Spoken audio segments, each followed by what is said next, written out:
Hello friends and students, I'd like to show you how I'm playing the beginning of this song called Katha Kaadhey. I've learned this from the Telugu version of the song. So let's begin. You'll notice I have the capo at the 4th fret, 1, 2, 3, 4. Now we're going to refer to these chords relative to the capo. So the first chord I'm using is called G add 9. That's the 3rd finger on the 6th string at the 3rd fret, the 1st finger on the 5th string at the 2nd fret, and the 2nd finger on the 3rd string at the 2nd fret. Play 5 strings for now. The next chord is the same thing, moved up one whole step.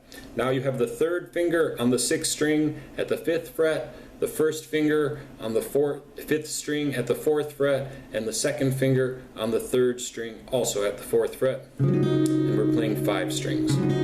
Now the next chord, well, it's almost the same. The fingers stay on the same string, and finger 3 and 2 move up by whole step, just like before, but finger 1 only moves up by half step. That's the different part, okay? So now the finger 3 is on the 6th string at the 7th fret, finger 1 is on the 5th string at the 5th fret, and finger 2 is on the 3rd string at the 6th fret. Maybe we'll call it B add 9, B minor add 9. Okay, now we're at the end of the second measure.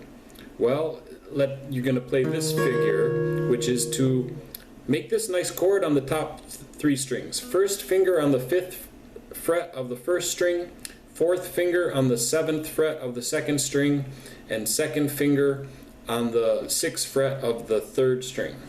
Now the 3rd finger is over here on the bass note on the 6th string at the 7th fret, and you will play bass and then chord. Now the next chord is to release the 3rd finger.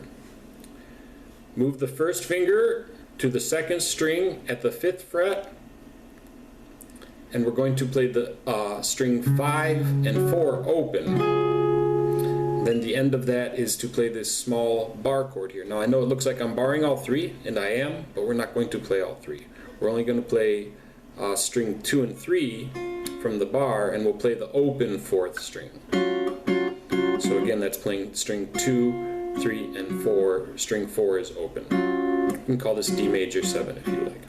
Okay, now we're on to measure 3. It begins, well, measure 3 is exactly the same as measure 1. Exactly the same.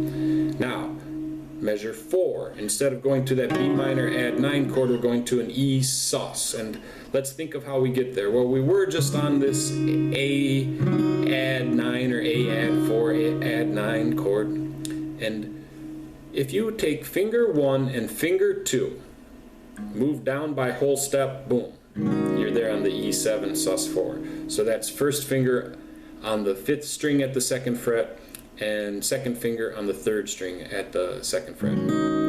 Okay, and now to finish, we'll play this nice little chord on the upper 3 strings. 4th finger on the 1st string at the 5th fret, 1st finger on the 2nd string at the 2nd fret, and 3rd finger on the 3rd string at the 4th fret. Now, before you play the chord, you have to play the open bass on the 6th string, and then the chord. And then to finish, a nice F sharp minor bar chord at the 2nd fret, and that's played all together, the thumb and the upper voices simultaneously. So that's the chords. I'll see you in the next part of the video where we'll learn how to do the right hand. Okay, so let's do the right hand now. Well, let's think of it as we're going to learn 2 beats, and each beat is divided into 4 parts, so you're going to have to learn 8 steps. Okay, to begin, we have to know this thumb, index, middle, and ring is P, I, M, and A. Okay? Now, the starting posture is to put the P on the 6th string, and I, M, and A on the 4th, 3rd, and 2nd string. Index on the 4th, middle on the 3rd, and ring, or A on the 2nd. So this is the starting posture. The one variable is that the thumb will move from the 6th string to the 5th string. I, M, and A, however, are dedicated for this part of the song to each string. That is to say, the ring finger is dedicated to the 2nd string, and the middle finger is dedicated to the 3rd, and the index is dedicated to the 4th string. Okay, so let's begin. Remember I said there's 8 parts. Part 1, thumb on the 6th string. Next step, index finger on the 4th string. Then thumb on the 5th string, and then playing ring, middle, and index all together on 2nd, 3rd, and 4th string. That's 1 E and A, 1 E and A. Well, then I gave you beat 2 is the muting. So we can do the muting with a downward motion towards the strings. I'm using finger A, M, and I and landing on string 2, 3, and 4. And you just have to use enough downward pressure, not a lot, you don't need a lot, but to make the strings smack against the fingerboard slightly. This is one way to mute. There are other ways. I guess you could say I'm using a little bit of my thumb right now, just the side of the thumb. Okay. So that's, so far we have 1 E and a 2, 1 E and a 2. Now, after 2 comes the index finger on the 4th string, and then the thumb on the 5th string, and then that same chord again on string 2, 3, and 4. So far we have this. 1 E and a 2 E and a 1 E and a 2 E and a 1 E and a 2 E and a. Okay, now that's the main body of what we need. So you'll notice I just showed you what to do in the right hand. This is a nice way of learning. Forget about the left hand, just focus on the right hand, okay? And now I will review.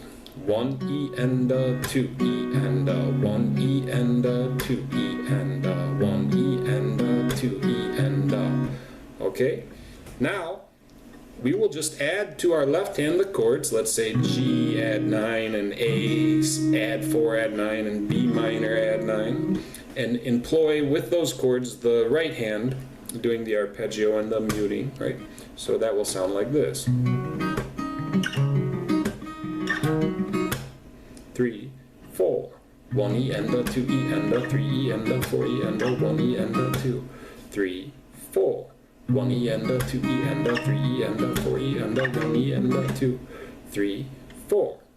Okay, so now that you have these tools, you should be well prepared to learn the whole intro by looking at the sheet music and tabs. So I hope you will study well and practice well.